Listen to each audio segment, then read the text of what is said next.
Hello. So this video is going to be about the different options for the 75% of us that had to take out loans for law school. Not everyone performed in the 90th percentile of the LSAT and was able to get into the school they wanted to on a full ride. Even if you did perform that well, not everyone had the option to get a full ride scholarship. So thus, at least the options of loans. When I applied to law school, I applied late, and I got in late. So the option that I had for scholarship was the merit scholarship that everyone was considered for, and I got part of my tuition paid with the merit scholarship in my first year, thus leaving some of my first year to be paid for with loans.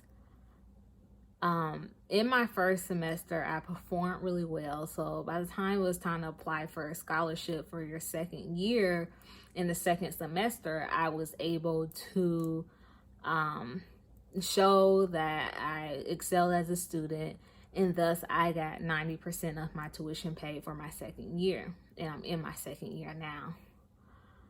And that's just one thing you want to consider, is how important that first semester is. Because even though your whole first year matters, and thus years after, in your first semester,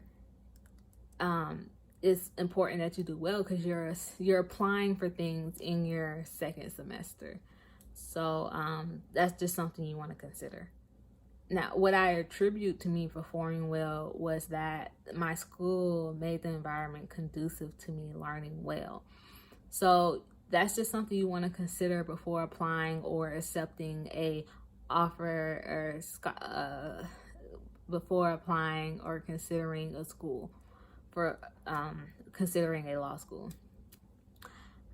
You want to consider all options that the school has available.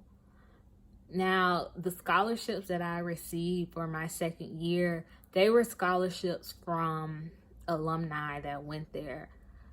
And so it was only scholarships that were available for, of course, students that went there, and the different options that you have. So that's something that you want to consider. Does the school that you want to go to have a great alumni system where they're willing to support students that are in school now? Because otherwise I wouldn't have had the option to get my tuition paid if I didn't have the alumni there to offer the scholarship for me. But prior to, of course, having the option to have the scholarship, you have to have the available resources and environment to thrive and do well. I decided on my school because that's the type of environment I saw when I went to visit. So you always want to visit your school and kind of talk to the students and research and see what's going on. As a part-time student, I didn't want to feel kind of left behind, that no one cared about us, or no one cared about what I was doing and what's going on. So I didn't decide to do the school in my state that I'm in. I'm in Georgia. I went outside of my state to go to law school. And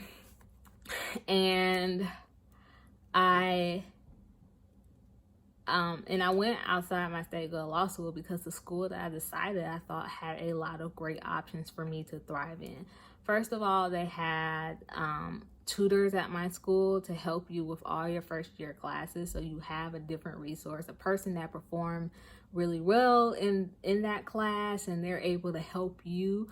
You can ask 1,000,000,005 questions to them, and they're able to answer it. Also, one of the resources I thought that really helped me was my school made available different study aids online.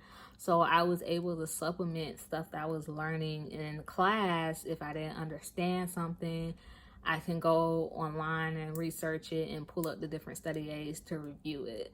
So, and especially being a law student, if you're full-time, if you're part-time, instead of buying all these resources all the time, that starts to add up. It's just available to me. So it was great. I really like the administrative faculty, the administrative people that work there, they were all really helpful and excellent and approachable with any questions that you have or ask or anything like that. And just being comfortable and learning during such a difficult time, because law school is difficult. I mean, literally, it's just frustrating and hard because you're learning something different. Unless you're already a lawyer, I don't know, but it's just it's difficult. So I think you want to consider, when you're deciding on the school, what would help you thrive when you attend that school. Because if you're able to perform well, you're opening a lot of doors for yourself. So you might not be able to perform well in the school that's number 5 in the nation, and you're at the bottom of the class, because nobody wants to be at the bottom of the class. That's like the most depressing thing in the world. It's not that you're stupid or anything. It's just, other people are having to perform better than you. So that's something you want to consider. You don't want to be at the bottom. You want to be in an environment where you can understand, you can thrive, and you're not at the bottom. So, and therefore, when you open doors throughout your first year, you want to consider of course, what you might want to do when you graduate. Is this even a school that's going to give you different options for you when you graduate? Like I said, I really like my school because the alumni is strong, and they really try to make sure you network with the alumni, and you could kind of see what everyone does and how they can help you out. And that's something that you need when you're going to school. Even if you don't know what you want to do, you have the resources so you can open your eyes to what's available. But I'm getting off topic here. The point is that when you are deciding on a school, you might want to consider different factors that help you thrive, and thus will open doors for you to get things like scholarships or even fellowships. I also got a fellowship to start in my second year that paid some money as well. So you just want to consider these different options that are available. And most, if not all of it, was based on how well I did in my first year. And I can only attribute to how well I did with the resources that my school provided me. Because I'm not saying that I'm the smartest in the land, because that's just that's just not true.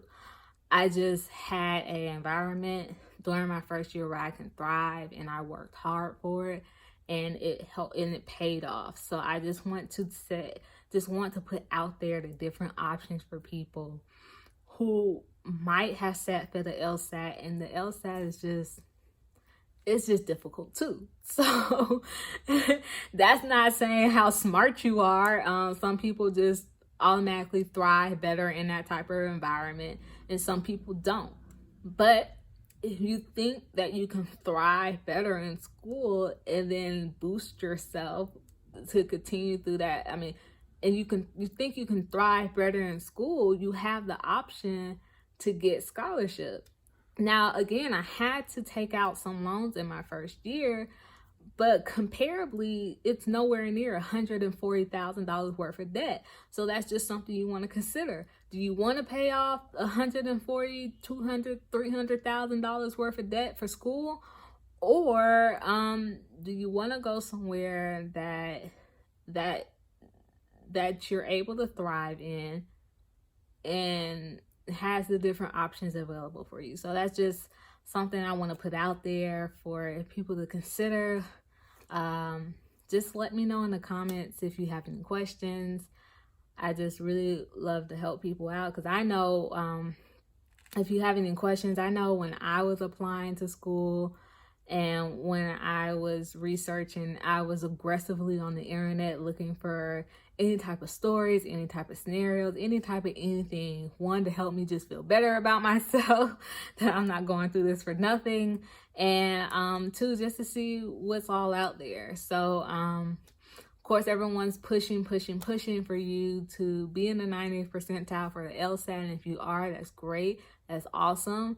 But for the rest of us, which is, you know, the rest of the 90% that did not do it, you know, we have other options. And for the 75% of it that do have to take out loans, let's consider some different options when you're applying to school. So thank you for listening.